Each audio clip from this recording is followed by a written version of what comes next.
Yes people, what is good? I am BA, back once again with another reaction in the Pacific series. This is episode 4 and it is called Gloucester Pavuvu Banneker. I swear they're just trolling me with the names at this point. They are the most weird names of any show I have ever seen.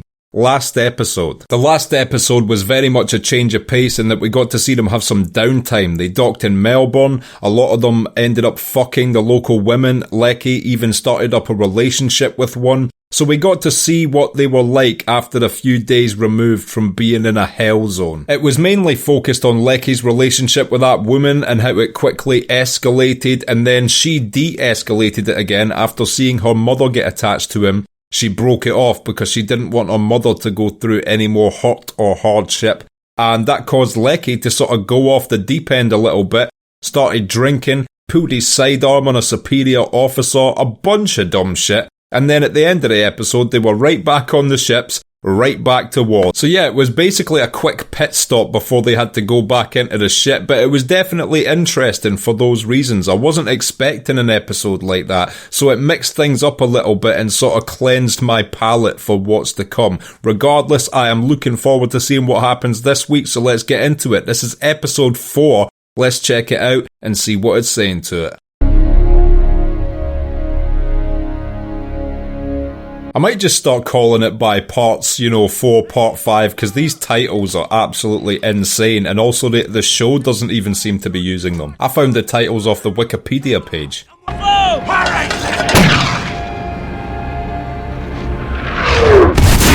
Oh, right back into the war then. What happened, Sledge? You find out Bob was drilling your girlfriend? I take it this is them training, and those two were supposed to represent friendlies. You just killed 2 of your best friends, while Tojo and Fuckface over there continue to hose our line. That Fuckface, I've heard bad things about that dude. He had it coming. You say so in the most forceful manner possible. You hear me, Sledge? Yes, Sergeant. This commanding officer's got a little bit of Michael Shannon to him. Does that make sense? Does anyone else get that from him? Michael Shannon's such an incredible actor, by the way. Shout outs to Michael Shannon. One of the many reasons why Boardwalk Empire is one of the greatest television shows of all time. Easily in my top 5 to this day. Born to raise the sons of earth, born to give them second birth. I'd be like, guys, we're about to go into more warfare. Can we put on Slayer or something? Bit of MOP maybe. I hope this holiday finds you well, and I hope you had some snow for Christmas. Oh yeah, back to writing to the woman at home now you've been dumped off the Australian woman. I see you, Leckie. It's nice to have another round in the chamber, but have some standards, bro. Hey guys. Jeff likes Raleighs. Some nice decoy scarecrows there. And as a bonus, if they plant crops, they won't be eaten by birds. Marine Corps in a nutshell, isn't it, Leck? Make me an officer when they put you in intelligence. Well, to be fair, Leckie doesn't seem like the dumbest guy. He was acting like a bit of an idiot last episode, but aside from that, he's proven himself to be fairly competent. Still can't figure out how the hell a Canadian gets all the way from the ETO to here. Guessing it involved a boat. I'm no Sherlock Holmes, but I'm with that guy.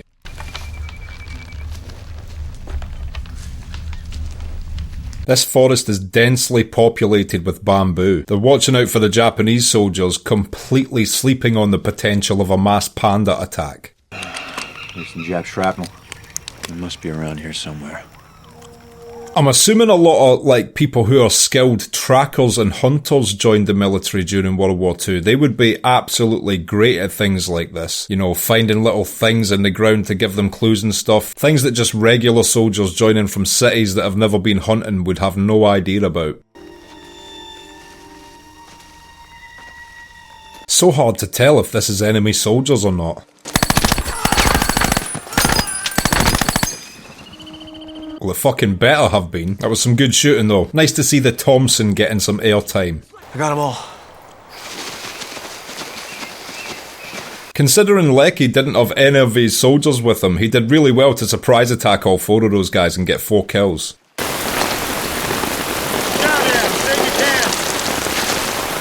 This island looks so shit. Between the lack of natural resources and the rain, it would be the most uncomfortable shit to have to fight a war in. Trench foot all over the place. And I wouldn't be able to get to sleep soaking wet like that. I would literally have to take off all my gear because I could not fall asleep in damp clothing. They're coming! Shit. Get right back up, Leckie. No rest for the wicked.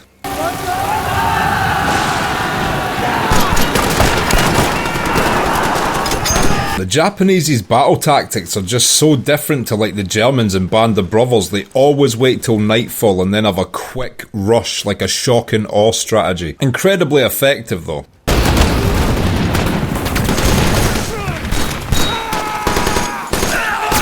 They're actually been incredibly successful so far this episode. You expect it to be a bit more two-sided, but it's been all them so far. They're doing a great job defending their position.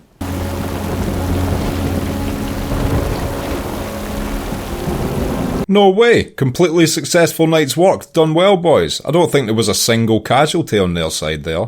They got Obi. Macklin, too. Okay, so there was a couple casualties. Be 2 men missing. Me and the MP they sent after me. It's one thing being a deserter, but to announce your plans for desertion? It was a bonsai suicide attack for the rest of these guys. Yeah, it was. They also kind of gave the game away by screaming as they charged. They could have been a bit more silent about it. They were stealthy right up until that moment and then gave the game away upon their final approach. They're either incredibly brave or incredibly stupid. Or just really fucking hate us. Yeah, could be any of those. 12 to 1 odds are never good odds though. Like if I was playing poker and I knew my hand had a 12 to 1 chance of winning, I would be folding my cards. Smart idea to step on that guy's hand with a grenade because we already saw one guy in a previous episode detonate himself when he knew he was fucked.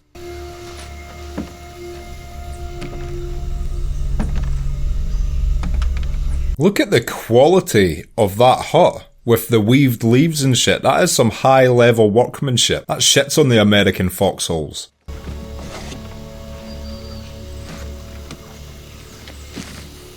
A Ruger. Or Luger, I forget which one because they look so similar and have a rhyming name.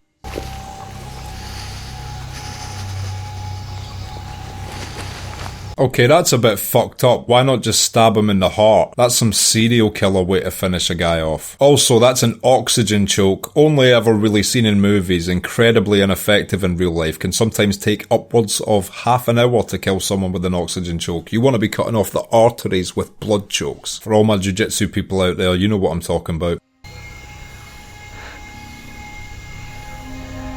Yeah, this guy's a fucking psychopath. Fuck this guy. I'll give you just about anything for this. I don't even want you touching it. For some reason they became such a collector's item for Western soldiers, both British and American. John Basilone did everything. Fuck you. We all did shit like that. And without all the grimacing. Is that the guy that went back home so they're now making cartoons about that one guy and shit? Wow. I don't remember seeing him do anything of note that episode as well. These guys did way more. They're not our enemy anymore. Now our enemy is the jungle itself. I was going to say the jungle has put up way more of a fight than the Japanese thus far. This place looks like a shithole.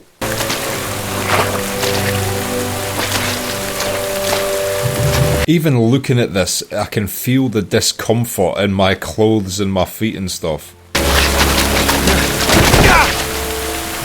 Anyone who's been on a walk in the woods on a rainy day has been here. Somebody be a good guy and just fucking shoot me!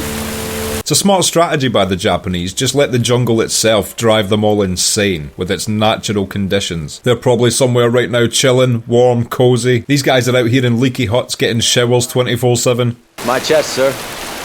Oh? How so exactly? I can see where you're going with that, sir. What a fucking thief. Get your own cool chest. What pistol? Oh, he's took it. Wow. Get out of my tent, Leckie. That guy is a fucking dickhead, man. A live grenade just happens to roll into his tent. It's a damn shame. Yeah, I can understand Leckie's fury, but you can't kill the guy. Personally, I would have punched him in his face though. What's he gonna do? Send me home? Fine, send me home. Hey people, just a quick interruption to say, fuck shit ass bitch cunt. You know why? Because YouTube are probably going to demonetize this video anyway because I'm just being myself. But they don't want human beings nowadays, they want robots that don't use mean sweary words because corporations don't like mean sweary words. Well, you know what we can do to combat that? You can sign up to my Patreon so that I'm being supported by you guys whether YouTube demonetizes me or not, and I will continue to bring you this content unfiltered, realistic, and not on some fake shit like all these other people are having to do just to abide by these new strict guidelines that YouTube has. Join the gang. Sorry for the interruption. Back to the show. Is that you, Lieutenant Larkin? Out of that rack now. Aye, sir. What is this guy's problem? There's something missing from my tent. I hope he got the gun back. It appears you've pissed yourself. What fucking kind of Marine pisses himself? Did he piss himself? I doubt he's pissed himself. Sounds like aneurysис. Was there anything you'd give me for it, Doc? Sorry, Lucky, no magic pill. Oh, he did piss himself, damn. I'm not aware of that affliction that the guy in the tent said he had, but if it makes you piss yourself, it doesn't sound good. Go back! Fuck! Oh, shit. He clearly was having a mental breakdown. Dick out and everything. Didn't give a shit.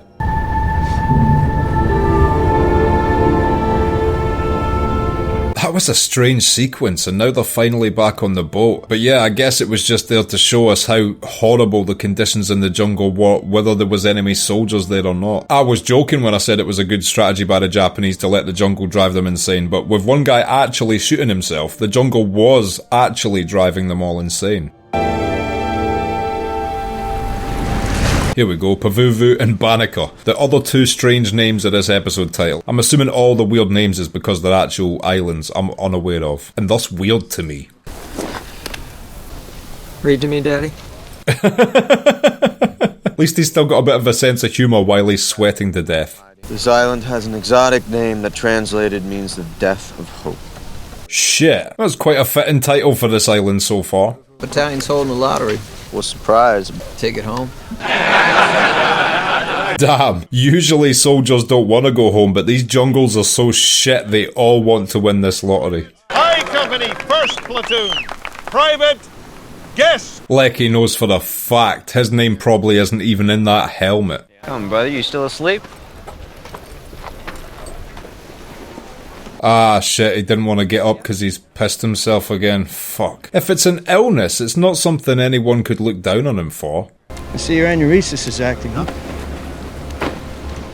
Aneurysis. I've never heard of this before, but it looks fucking horrible. Get dry and stay dry.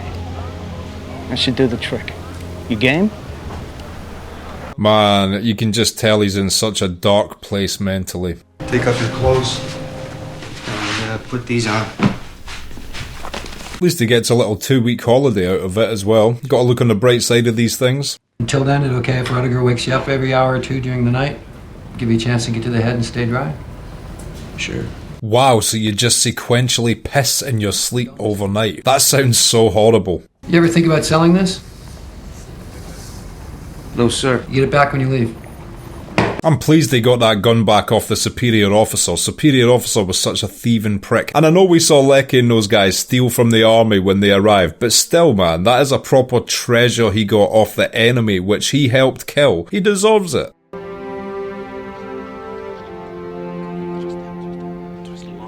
I swear Leckie is low-key driven by vagina throughout this show. First it was the woman at home, then it was the Australian woman, now he's back to thinking about the woman at home, and I'm assuming this episode is going to be fixated on one of these nurses. Mother of Christ. Hey, dry, well done. At least you finally potty trained yourself, you little bitch. Don't mind Captain Midnight, he does that most nights. Hence the name Captain Midnight, I'm guessing. So he's in some sort of place where people have literally lost their mental stability due to this shit. A lot of guys will say just about anything to get a couple of weeks of pause that refreshes. Yeah, Leckie definitely wasn't lying. To this day, glass bottles of Coke are such a coveted soft drink. I can only imagine how amazing they feel after what he's been through. You know, most of the guys that come through here are simply tired. My guess is you fall into that category. That makes sense as well. Like I said, I wouldn't have been able to get any sleep in that jungle with the rain and constantly damp clothes. I'd have probably have been referred to this place. Put a record, Doc. I was a freshman in high school. My mom stopped breastfeeding me. Do you see that as a problem? Not in Sigmund Freud's mind, he endorses that shit. You're a dead man, you weak fucking shit! Go get Dr. Green! Hopefully this has given Leckie some perspective on, what it's really doing to some of these guys' minds, because he's quite stable in comparison to some of these poor people.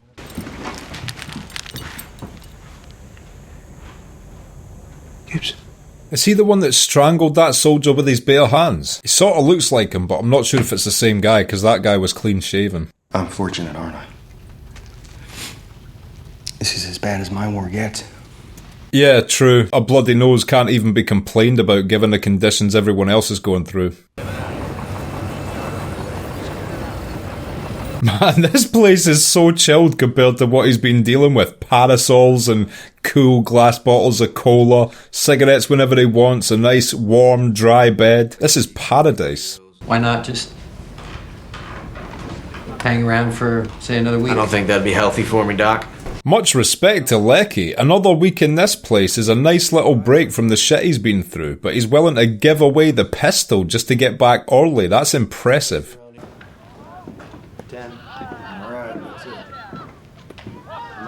Leckie's got a strange hunch to his mannerisms, which I don't associate with soldiers. Soldiers from, boot camp get taught to be chest out, upright and shit. I don't know if that's just bad acting or just showing how fucked up he is right now. Want to get back to the guys before they ship off without me? I don't think they'll send me back. Yeah, me neither. This guy looks like he needs to be in this place for a while. Jet planes came in, dropping 500-pounders while we're out in the open. I've got to say as well, this guy is doing one hell of an acting performance. I completely buy that he is messed up mentally. Thanks for the smokes. There's nothing to do in here but smoke. And hopefully this gives Leckie some perspective as to what real mental torment is like. Compared to this guy, Leckie is fine.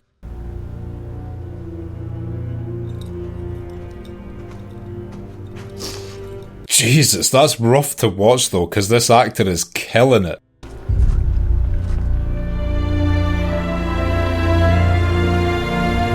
I'm still annoyed Leckie gave the gun away, but I guess one good thing about it is he's not taking it back to a place where that asshole commanding officer can take it again. At least he's given it to a cool guy who was trying to help him. One final look at the nurses, typical Leckie. Okay, and that was episode 4 of The Pacific, and I will be back in just a minute with my thoughts on that. So, episode 4, what did I think of that? Man, I love this episode. It's such, again, not what I was expecting. I was expecting them to go right back into the warfare this episode, but instead we saw the jungle slowly pick them off, mentally and physically. And it was such a great angle to take this episode from. Those conditions, like from episode 1 I've been saying the conditions of the places they've been in look rough, but nothing illustrated that better than this episode. The constant rain, everybody picking up different things from dysentery to malaria to whatever the illness Leckie had was called again. I'd never heard of it before or since, so I've forgotten about it. But yeah, the constant pissing one.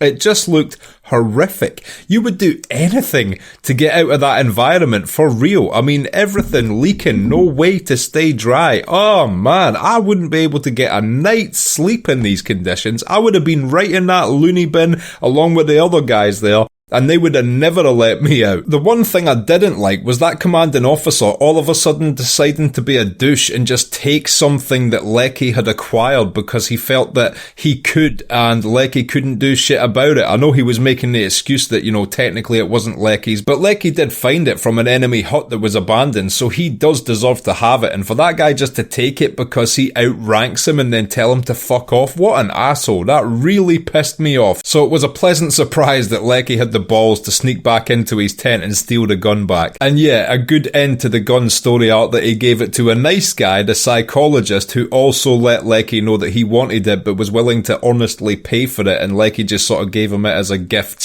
/ bribe to get out of the place early. So yeah, a good arc for the Ruger, and really eye-opening that they would need a facility like that just for people that are losing their marbles just due to the shit they've seen or been through so far in this war. And this war is nowhere near over, and it's already destroying soldiers mentally, and you know, when they're not getting actively shot at from enemy bullets which can kill them instantaneously. So no matter what way you turn in a situation like this, you're just dealing with something. There's never a moment when they're not dealing with something. If it's not the enemy, it's the environment. If it's not the environment, it's the diseases which they've acquired from the environment. Man, it just looks absolutely horrific. Hell has many forms, and it's not always just ferocious gunfire, and this episode did a brilliant job illustrating just how horrible the conditions were for everybody involved. I love the fact this episode was again a departure from your typical warfare. It mixes the show up. Band of Brothers was good at doing this as well, although I'd say in comparison just now, this show has more variation episode to episode than Band of Brothers did. And Band of Brothers managed to mix it up enough, but it was always mixing it up within a war setting, except for maybe a couple episodes, whereas this mixes it up by taking you places you were not expecting to see while they're at this war in the Pacific Ocean. Another brilliant episode, and I cannot wait to see what happens next week. I am assuming now that next week they will be back into constant warfare. I would actually say that this is probably my single favourite episode so far. It did such a good job with everything other than the battle sequences, and I don't necessarily watch war films for the battle sequences. I watch it for unique, creative and interesting things, the same as I watch all media for, and this episode was the most unique, creative and interesting for me thus far. If you've liked this video, click like, subscribe to the channel to see more videos like this, ring the bell to be notified as to when they drop. If there's anything you want to talk about, comment down below and share this around to anyone you think might appreciate it or want to watch these reactions along with us. My Patreon link is down in the description. If you become a patron, you get access to my blog. You get access to these reactions I put on YouTube a month and a half in advance, and you also get access to full-length versions of everything I react to. So consider becoming a patron, it helps me and my channel out so much, and until next time, I have been BA, peace.